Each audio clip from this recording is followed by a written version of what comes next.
Mga kaibigan, kamusta kayo? Welcome back sa isa na namang episode ng ating kwentuhan.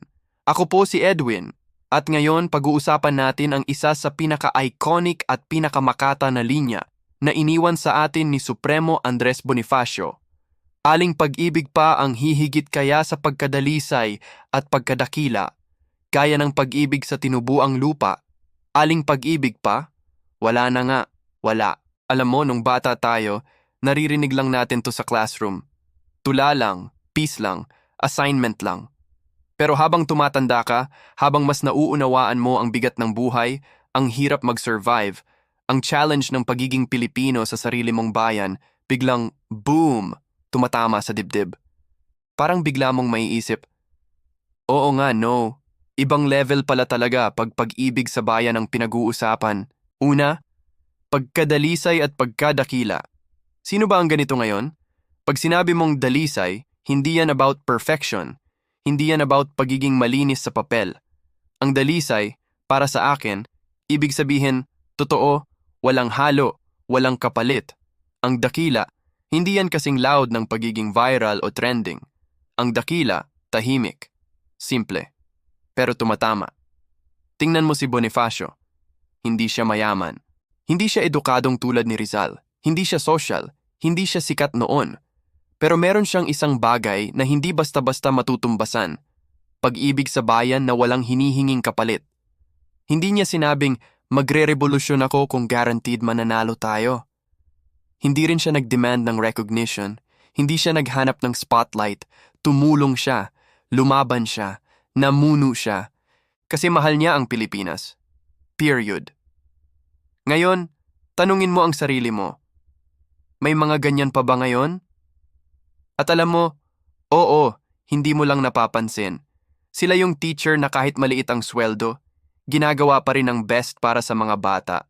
Sila yung nurse na pagod na, pero tumutulong pa rin dahil buhay ang nakataya. Sila yung ordinaryong manggagawa na hindi umiimik kahit hirap, pero patuloy nagbabayad ng tamang buwis para umandar ang gobyerno. Sila yung OFW na umiiyak sa bintana ng eroplano pero lumalaban dahil para sa pamilya, para sa kinabukasan. Hindi sila nagpapakyot. Hindi sila palakpak-driven, pero meron silang dalisay at dakilang pag-ibig. Sa pamilya, sa kapwa, sa bansa. Pangalawa, pag-ibig sa tinubuang lupa. Hindi lang ito tungkol sa pagiging makabayan, ito ay pagiging makatao. Kapag sinabi mong pag-ibig sa bayan, hindi ito tungkol sa pagiging sobrang politikal. Hindi rin ito tungkol sa pagsigaw ng mabuhay ang Pilipinas sa social media. Ang pagmamahal sa bansa ay pagmamahal sa taong nandito. Ang bayan ay hindi lupa. Ang bayan ay hindi flagpole. Ang bayan ay tao. So kung iniisip mo, paano ba ako magiging makabayan? Simple lang, kaibigan. Respeto sa kapwa. Pagiging tapat kahit walang nakatingin. Pagsisikap para gumanda ang buhay mo at ng mga mahal mo. Pagpapalakas ng komunidad. Pagtulong sa oras ng sakuna, pagprotekta sa kalikasan, pag-appreciate sa kultura natin. Hindi mo kailangang magmartsa o mag-armas, hindi mo kailangan magrevolusyon. Minsan, ang loving your country nagsisimula sa pagiging mabuting tao. At minsan, yun na ang pinakamahirap. Pangatlo, aling pag-ibig pa? Ito ang pinaka-swing ng linya. Ito yung parang rhetorical punch ni Bonifacio. Bakit niya tinanong to? Kasi gusto niyang ipakita na kapag pag-ibig sa bayan ang pinag-usapan, walang papantay. Ang pag-ibig sa tao, pwede kang masaktan. Ang pag-ibig sa career, pwede kang ma-burnout. Ang pag-ibig sa pera, pwedeng mawala. Ang pag-ibig sa success, pwedeng bumagsak. Pero ang pag-ibig sa bayan, hindi yan para sa'yo lang. Para yan sa lahat ng tao ngayon bukas at sa darating pang henerasyon. Ito yung pag-ibig na may ripple effect. Ito yung pag-ibig na hindi natatapos sa sarili mo lang. Ito yung pag-ibig na nagbibigay ng identity, ng sense of belonging, ng connection sa history at sa future. Ang pag-ibig sa bayan ay hindi romantic, pero transformative. Pang-apat, wala na nga wala. Aaminin ko masakit to. Itong bahagi na to, parang hugot na hindi mo alam kung kanino galing. Parang sinasabi ni Bonifacio na, guys, ito na yung pinakamataas, pinakamalinaw, pinakamatapat na pag-ibig. Wala nang mas hihigit pa dito.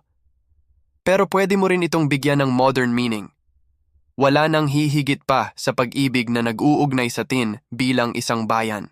Wala nang hihigit pa sa pag-ibig na hindi lang para sa sarili.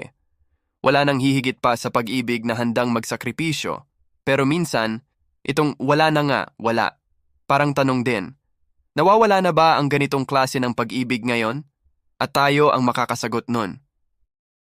Panglima, ang personal na takeaway. Para sa akin, ang takeaway dito ay simple pero malalim. Kung gusto nating umasenso bilang bansa, dapat magsimula sa pag-ibig. Hindi political love, hindi conditional love. Pero pag-ibig na totoo, pag-ibig na may malasakit, may respeto, may sakripisyo. At hindi mo kailangan maging bayani para gawin to.